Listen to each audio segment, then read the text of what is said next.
if you thought that going fast was going to be all about, well, we'll put high-speed car on high-speed track, then you don't quite get what the Creator Series is all about. This is about challenging every aspect of a driver, and iRacing is the one great tool that allows every single type of racing practically to be fought for. Let's bring the power levels down. Let's go to a car with so much drift lineage that they created an entire anime where a car has a literal tax that says that if you try and buy this car, it is going to cost you more because you've got to pay the tofu tax. The Toyota GR86s are in full flow here today, and we head to one of the great hotbeds of motorsport, Charlotte, North Carolina, because we're at Charlotte Motor Speedway for racing action. Jake Sperry, John Isamusing Harris, along with me for the ride. And John, it is one of the greatest things to see a Toyota GR86 out there racing. It's one of the most amazing cars to go and get yourself the grips for what tin tops are all about.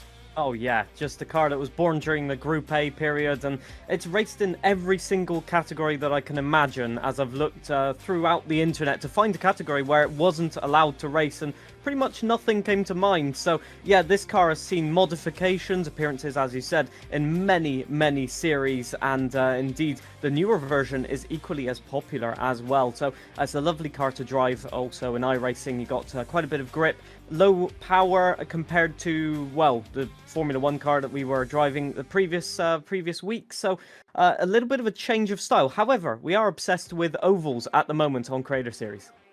Yeah, we do love a good oval because ovals are what we like to call an equalizer from time to time, where you've got to try and bring yourself up together and up to speed with everything that you've got. Let's take a little look, though, at where they have been over the course of this season. And now, as we look to try and make this challenge, we hit now a long road of a case of American tracks from round 2 all the way to round 6. And if you don't count the multi-track race, which is the second special event over in August, you've also got to count the likes of Road Atlanta as well as Vegas and the Indy 500 as the American track run that we go through. So starting off this run, free content here tonight, which I think is really important because it gives every creator a chance to say, well, a lot of people have learnt this car, so we can have a great understanding of what it takes to be quick.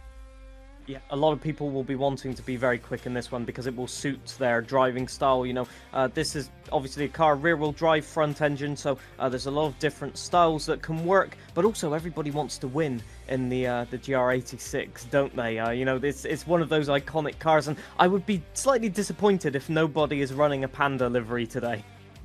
Well, I would have a little bit of disappointment as well, and there will be drivers to keep focus on who weren't here in round 1, who definitely want to stamp their name down with authority as they look to sort themselves out. But let's talk championship for the moment, as the race to the Nürburgring looks to continue on, where it is Monkey Matt, of course, who picks up the championship lead after the opening round of the season. But worth noting, championship leader is not here, so no Monkey Matt to defend that honor. Kamikaze is in second with Sparks in third, and then you got Matt 212 in fourth, and Hayden Gullis is in position number 5. No Hayden here today, so work to be done. Alex Gillen will run from 6th with El Taco Man 7th, and Brendan Hyperstar and Cephalosis and Els Indriani rounding out the top 10. One of the big keys about the summer shake-up, so to speak, here with the Creator Series, as we look down through the second page, is that this is the sort of championship where it doesn't pay to be quick in one car. It pays to be consistent in every car.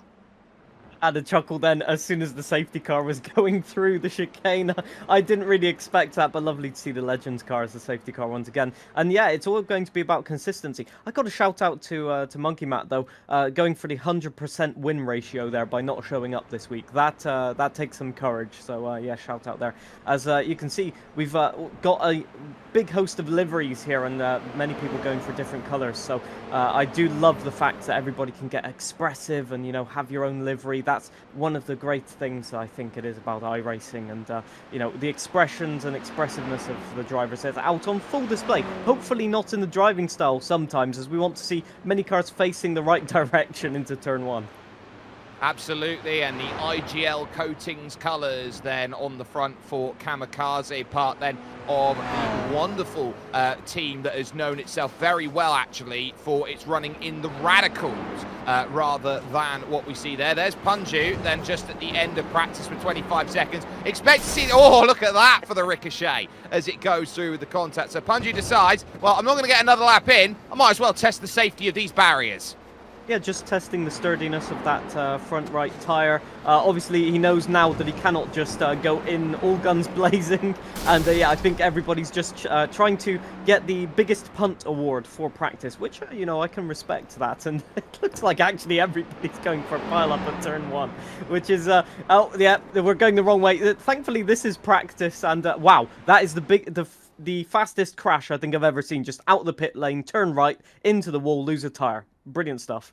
Yeah, very easily done. Qualifying is about to get itself started, and they will have 15 minutes in order to set their qualifying times in. Open session it will be, so everyone can grab a draft off of everybody else, and we saw quite a bit here of what makes this circuit difficult in practice. So now the question is going to be asked, who is going to stand head and shoulders? And I think the driver who will stand head and shoulders above them all, John, is going to be the driver who is not afraid to take touring car lines around this circuit. What I mean by that, get on two wheels. Yeah, two drivers that I'm looking at is definitely Kamikaze and Ryan L83. They are very adaptable in their driving style. They were fast last time out, but Kamikaze having that rally experience just means that they can, as you say, be aggressive on the curbs, you know, take the risks and hopefully get the pace with it.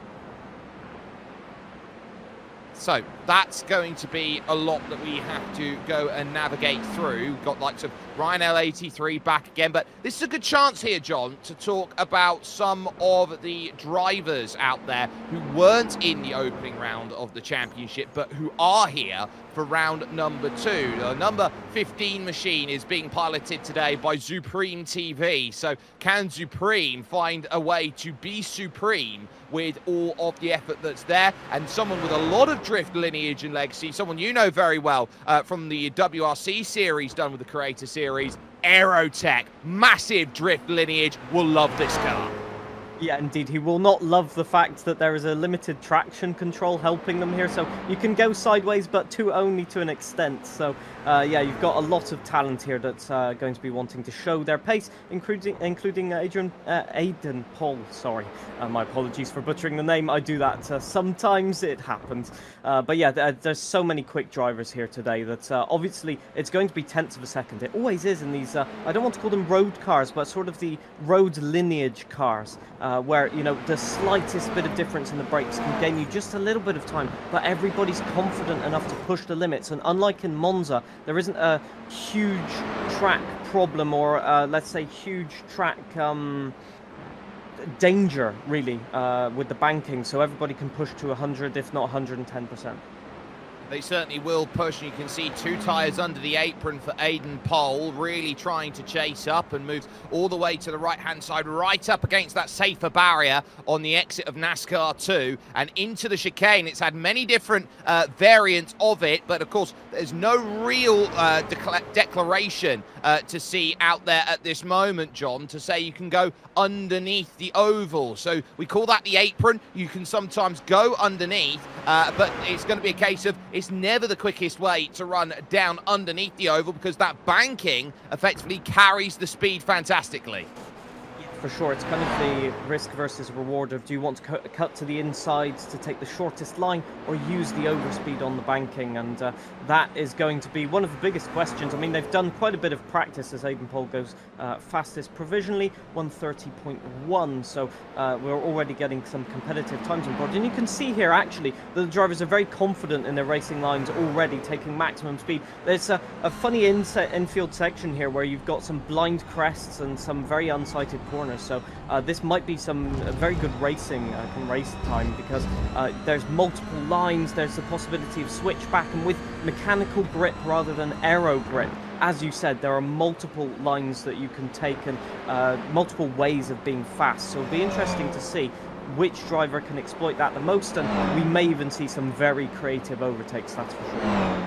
B-Roy to 4th, Rasin Chai in 3rd position, Ancephalosis to 5th now with Riff Blondie in 6th, and Els Indriani in 7th position. We focus a little bit more with Kamikaze. They're really going right up through turn number, it's a 12-turn circuit, but sometimes it's marked as 17 with the likes of racingcircuits.info as a port of reference for it, but it's still turn 8, that section of corner. It counts the oval corners as just one corner as you go by, so turn 8, very easy to go very wide and clip the wall if you are not too careful. So this is going to be all about focus in the second half of the lap. And one of the things these drivers will be noting here is that they can't afford to get that car sideways. And the reason why they can't get the Toyota GR86s sideways is almost the cruelest piece of irony out there as Kamikaze goes second on a 130.7, and that is traction control.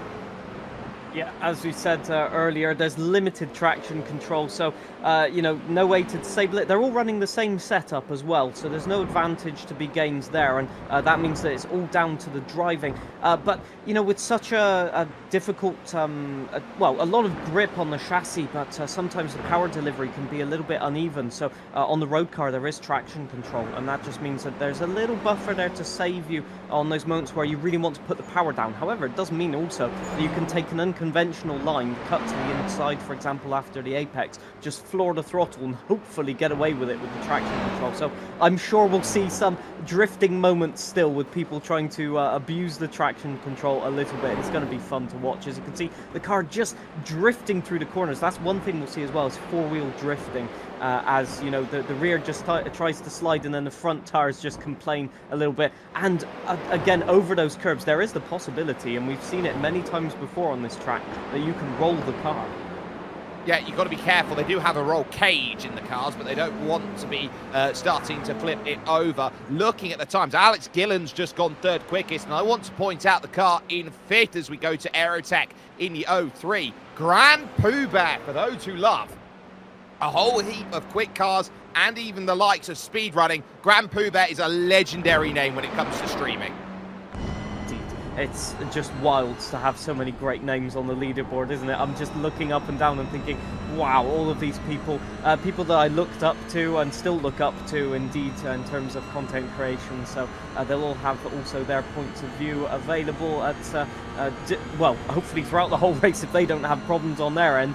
But yeah, it'll be interesting to see what kind of shenanigans they get up to today. As I think, you know, everybody's been taken off guard by that first lap of Aidan Paul there, because the only person getting close is Kamikaze, as Grand Pooh Bear just clips the wall there, actually, on the exit of the first chicane of the lap, and is being overtaken now. Ooh, lovely Panasonic delivery right there.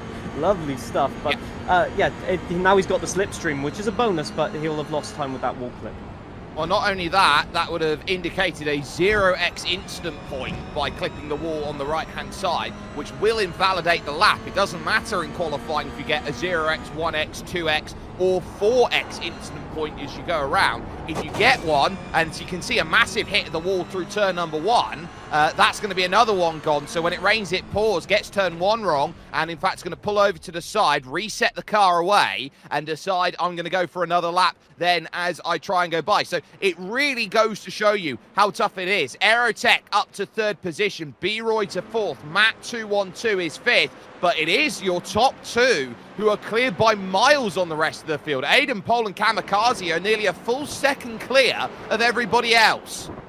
Yeah, also just to emphasize that clip of the wall there, enough I think to give them serious damage as they tried to turn in for turn 2 there and just nothing happened. So just emphasizes that you've got to be so careful, I think, on the exit of that first chicane, because the wall is right there. There's not really a runoff area, and if you get the entry too quick, because you've got 2 wheels literally not touching the ground for half the corner, there's no way to slow down either. And I think that they're not running ABS here either, so if you hit the brakes too much, you'll lock up, and that's the end of that as well. So quite an old school like style of driving, and that top 2 is just in the middle of, well, in the distance for the other drivers, in the middle of nowhere for everybody else, because they've got a gap of 7/10 of a second to slot into if they want that P3. But it looks like everybody close behind. Look at Aerotech, then B-Roy, less than a tenth.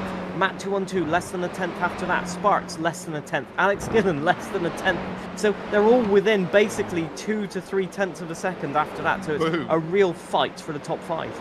Yeah, and Alex Gillen, as we know, the number 7 is very lucky in Asia, and to be in car 77 was 7th at the time, now moves up to 3rd with that 1:31 flat, so has been able to get the pace up. They are running fixed weather conditions here today with 5.5 minutes here in qualifying remaining, so it means that the track temperature is locked at 33 degrees, winds are locked at 3 kilometers an hour from the north, no threat of rain to come along, and we will be seeing some of the other drivers out there really trying to push over to the line. Punju has gone up to 8th position then with that time. We are just with him and on board with him right now, giving Aerotech a little bit of a pull along, who's gone to 4th fastest on a 1:31 point flat of their own. But for the moment, it is Punju who looks to try and push, and in fact will abandon this lap, pull out of the way of Aerotech, who will move on through and continue on with the effort. But this is going to be a tough qualifying session, and really this is going to feel like a race of track position. Going through this section of circuit, 6, 7 to 8, it is amazing to see a Roval circuit that has such elevation change on the inside as Punju clips the wall and has a little bit of a wince going through the corner. Yeah, you could tell as soon as he hit the apex that he was drifting wide, and then you could see the facial expression just get more and more expressive until he hit the barrier, and then, yeah, really tricky to recover that one because you got to lift off and that's your lap abandoned. But benefiting from the slipstream as well, they're both going to go wide. Yes, they both avoid the barrier, but that is keeping it very aggressive. And I think with 4 minutes to go, you just got to go for it and use the slipstream. Now, with the chicanes, the slipstream advantage will be a little bit mitigated because you'll get that understeer through the midsection and indeed through the chicanes, but should still be a little bit of an advantage because Punju is still closing in. And these cars, although they are quite aerodynamic, they will create a big gap in the air, so you will have that drag or that slipstream effect, more like pulling you along, as Punju seems to be very confident on over those curves, it must be said. Yeah, and having that confidence is going to be important, and there will be drivers around who are hoping to get confidence. They're just in front of Matt 212, who we focus on right now, is a driver who needs no more confidence out there because they have possibly the biggest confidence character in their voice acting lineup, which is Devon Butler from the F1 series. That's Adam Sanderson. It's wild to see Adam Sanderson on the grid, and you know, it's so good that he's improvising as well while he drives. He's very expressive. He just brings like voice lines out of nowhere while he's driving, and he's just so at ease. You know, I remember when he joined the world of content creation after his voiceover of Devon Butler, and you know, it's wild to see how whoa, okay, we've got a car spun around there. I'm not exactly sure who that was, but a car just completely messed up the chicane there and is blocking the road for everybody else. So yeah, B-Roy, I was trying to get the driver number, but I couldn't quite see. But yeah, B-Roy all the way round, and unfortunately, that will mean that quite a few drivers' laps have been not invalidated, but severely hindered, so they'll have to go again. Thankfully, they have enough time. So it's got another driver spinning off. Was that Aerotech spinning off? I don't think so, but definitely purple livery car, and they've returned to the pit lane. It's so easily done to get caught up. We've got 30 cars here and a new time at the top. First one in the 29s. Aidan Pole is now 3/10 clear at the top. 3.5 over Kamikaze, who's going to have to do a lot of work in the IGL coatings, number 16, to try and chase down the gaps. When you look around, you see who can make things happen. Remember, it's 15 minutes open. They are looking around and thinking, can we get ourselves to the checkered flag? Can we find a time that works? And Joshima's right now with 1:35 on the clock, works through turn 8 onto the banking and gets right up close, and now looks to drop down, use gravity to advance. And look at that, we love a good bit of VR. That is something that I didn't expect to see, but it's lovely to see a driver using the VR capabilities, and that will be so Nice Crash Bandicoot shirt. advantageous. Yeah, also, yes, good spot. I loved the retro style. We got a retro style car as well, retro style t-shirt. Definitely not retro VR, but yeah, loving that. As different lines being taken by the drivers here, and I think maybe the VR just causing them to be a little bit more tentative. The time's not exactly up there at the moment, but I'm sure they're just getting their eye in. Just wanted to say also Ryan L83 into the top 10 now, so it's a bit of a tale of two halves. Ryan moving up the order, but Grand Poubert is down to 15th now after being, I think, in the top 5 at some point. So yeah, the pace is coming and going, as they say. Well, the top 2 are split by 3/10. It's a second between first and third, with Sparks in third. The next second, from a 130.9 to a 131.9, is enough to split third and 16th, because El Taco Man has just gone 14th fastest on a 131.6. So there is a lot of quick times that are available late in the day, but Kamikaze is the focus right now as the checkered flag is about to be unfurled by Barney. We wait through. Look how tight and narrow that line is, trying to carry as much speed as possible onto the oval, banking a 26.2 opening sector. Looking through the middle sector now for that chicane. Checkered flag is now out here in qualifying. They're all allowed to finish any lap times that they have started. So now it becomes, watch the times. Ryan L83 goes fourth quickest on a 30.9. Kamikaze needs to find a couple tenths of a second. Behind him is Aiden Pole, who is looking to get that pole position. You then got Joshimus, who's trying to follow in the mirrors as well. There's one final chicane that goes. Aiden Pole, 26.2 for the opening sector. This is where it's all got to try and be unlocked. That final chicane. Aiden Pole abandoned ship, but Kamikaze to the line. 130.225 did improve, but did not get enough to change the position there. So that ultimately ends up being just a small minor improvement to say that second is a little bit safer than that. We've still got Alex Gillen out there in third position, who's got to try and whittle down an absolutely Herculean time. And Tiamat Marduk is right behind his legendary rival, looking to get a slingshot. He's down in 22nd at the moment, really struggling, has a wiggle off of the curbs, then through the middle of the corner and crosses for a 32.9 that does not improve. Not his car, not his way of doing it. There's Chesnoy Gaming still out there. Rasin Chai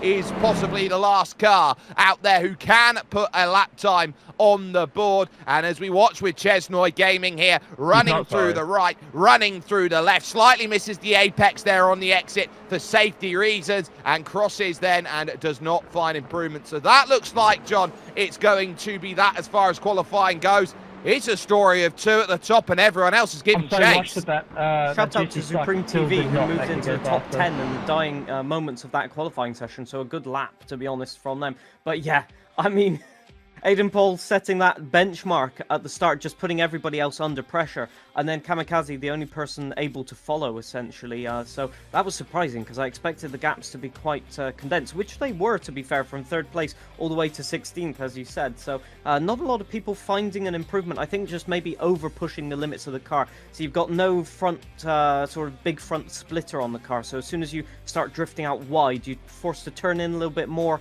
and then you get front understeer, and then it's all over. You're losing time. So it's really, really tricky style. It is really tricky. We've got about 5 minutes of warm-up before we're ready to hit racing action, and it's going to be a long race. We haven't actually talked about the race distance here so far, John, and I think it's a really important thing to talk about.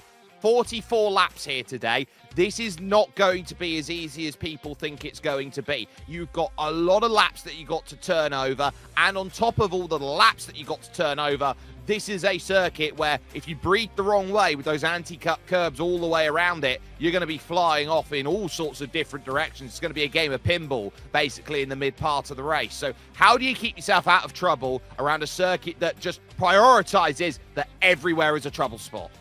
Yeah, I mean, there's just one low-speed corner at the last chicane, really. That's it. The rest of it is medium to high speed. So The two things are just respecting other people on track, because you know you're going to have multiple converging lines, but just leaving yourself a margin of error. There are probably going to be people getting damage early on off of the walls, just from pushing a little bit too hard, wanting to maintain track position. But there's ample opportunity to get overtakes done, and so it'll be a race of patience. It's also a hashtag blessed race with 44 laps.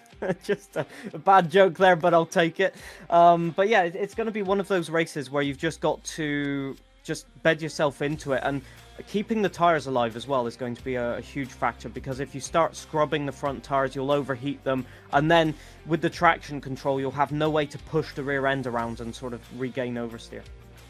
Yeah, so that is going to be an all-important battleground that we will be keeping our full focus on. We're not going to get a chance to talk with your pole sitter here as we get ourselves ready for racing action. But, John, the one thing that we can do is understand why Charlotte Motor Speedway is going to be such a brilliant place to see amazing racing with these cars, is that you've got that infield section which does offer up opportunities to overtake. The prime places to get it done, that final chicane, that chicane on the back stretch as you go between NASCAR turns 2 and 3. And then you've also got turn 1 and turns 3 and 4, which offer good places to pass.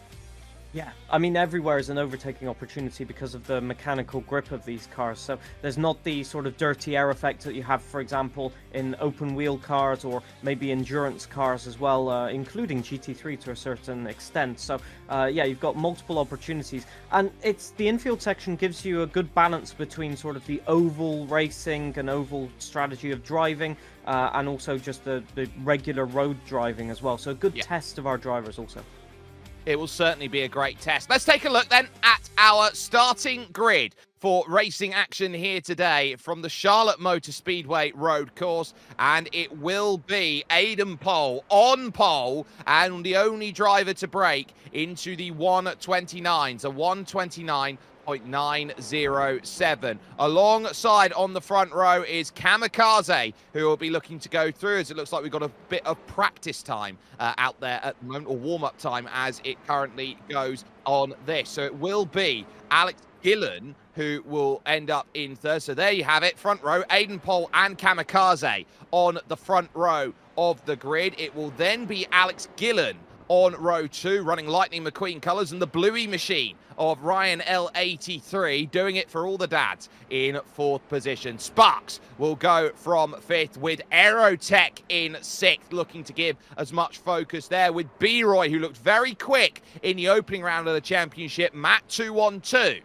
will be going then from position number 8. Supreme TV makes first starts of the season there. Will go from 9th with Punju rounding out the top 10. A lot of circuits on home soil. I wonder why, as Rasin Chai and Brendan Hyperstar will be in 11th and 12th positions respectively. Rasin Chai with a little car out there on track. Strasner will go from 13th. El Taco Man is going to have 14th position. Row 8, you can see Formula Kai there with Grand Pooh Bear running the Red Bull colours there in 16th position with the Red Bull hat that he likes to wear. A student driver apparently is Chesnoy Gaming. We'll see whether he'll be looking left and right and using indicators. Joshima's will be in 18th position, and the 999 car of TK, well, the police are here for TK. We don't know what TK stands for. Some say it's Tom Knight. I think it's Donkey Kong, his name. But Scotty Designs, by the way, is alongside with him there in 20th position.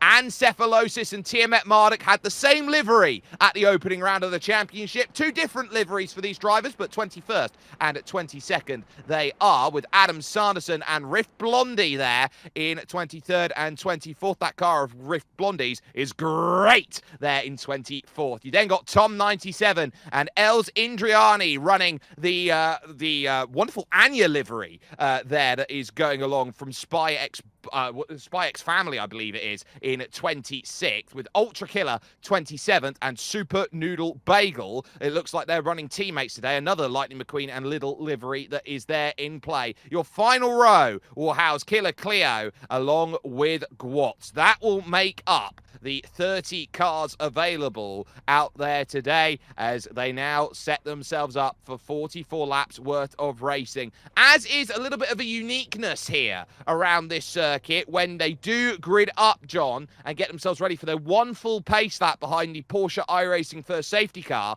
They make the decision to line the cars up in pit lane because drivers, start your engines. Indeed, I love that format. It's one of the things that I do love, the build up to an American race. No matter what category you're watching, they certainly know how to do that build up correctly. And watching that Porsche safety car, I think we have the Legend safety car for during the race, so they're getting a little bit of a quick warm up lap this time to make sure that everything is a-okay. So I think we see one driver not taking to the grids, maybe a few problems to iron out there. Be interesting to see the yellow coloured cars as well. I think of Chesnoid, whether anybody will mistake that for a safety car at some point during the race. It can happen, you know, when you're flashing between the corners and you think, oh, hang on, a yellow livery car, is there a safety car that I didn't hear? So some psychological warfare going on there from our drivers. I love to see that.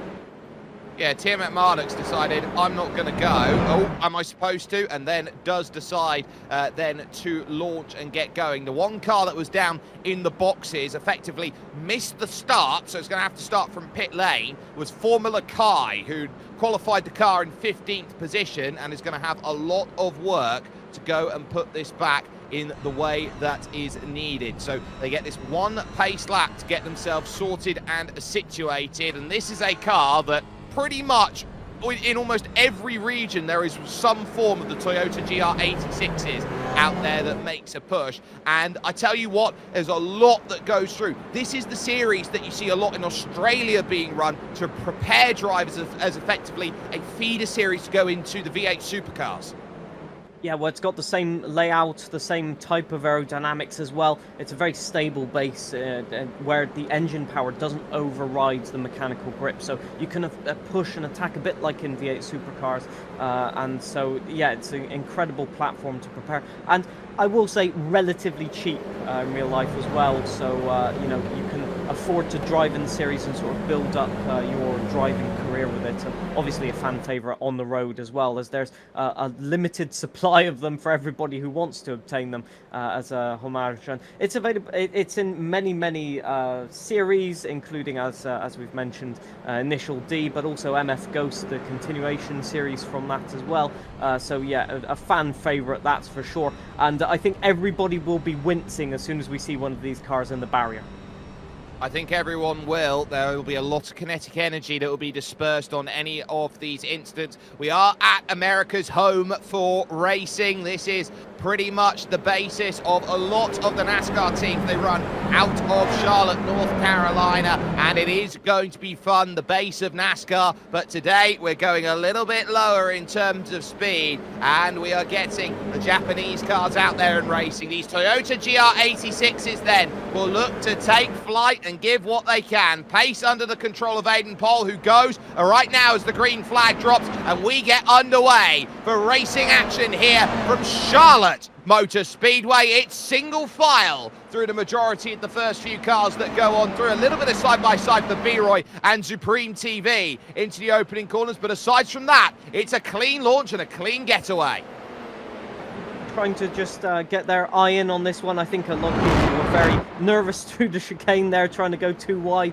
So yeah, a lot of cars just warming their tires up at this point, as Aiden Pohl got a great start there, just catching everybody by surprise. Looks like Alex is already under pressure a little bit there from Ryan in third place. As you can see, right up under the semi-diffuser that this car has. So yeah, McQueen's going to have to get a move on this one, as he's no longer the fastest car on track.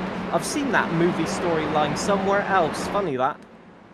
Yeah, it is a little bit, doesn't it? And it's going to be a case of if Ryan L83 can make this move, he'll yell bingo if he can go and try and get that pass done and move up into position number 3. But working along the backstretch then, over towards the chicane, turns number 9 and 10 on the circuit, working for a drive off the exit. We've got one car turned around. That's Matt 212, who's dropping down the order now and is going to have to go for a full 360 back onto the circuit. Troubles as well just behind that 2 for Scotty Designs, by the way, who now starts to drop down the points as well. Ultra Killer will now go by, and now Super Noodle Bagel eyes it up. Yeah, I think Matt got tagged there just into the chicane. I think, oh, hello, Punju trying to go for an overtake there. I think that might be Razin getting overtaken by quite a few, and Chesnoy Gaming in the background going round as well. So a lot of people struggling with the chicanes, it seems, and that is the problem when you're racing side by side. All it takes is a little tap, especially when you've got a wheel off the ground, to send you spinning round. The traction control won't save you there. And so, yeah, cars losing time. But thankfully, the speed's lower than last week. So I think a lot of people will be able to recover the cars rather than return to pits.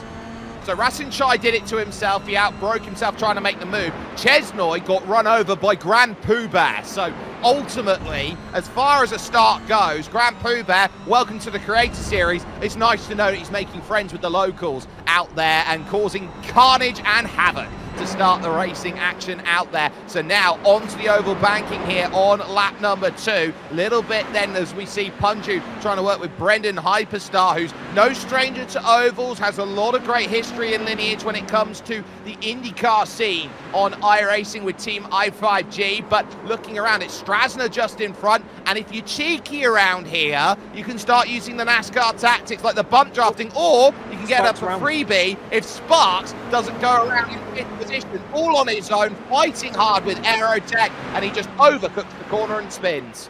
Yeah, TK got past Ancephalosis as well at the chicane there, so a lot of moves happening, and a huge amount of battles, because obviously you've got to be a little bit aggressive in these cars to get past. Obviously you can't get an overspeed too much, so you've got to just line it up and hopefully get the undercut or the overcut around the corners. But if you can't, bump to pass still is a valid technique to a certain extent, but obviously you've got to be careful to not get any penalties, get disqualified or other.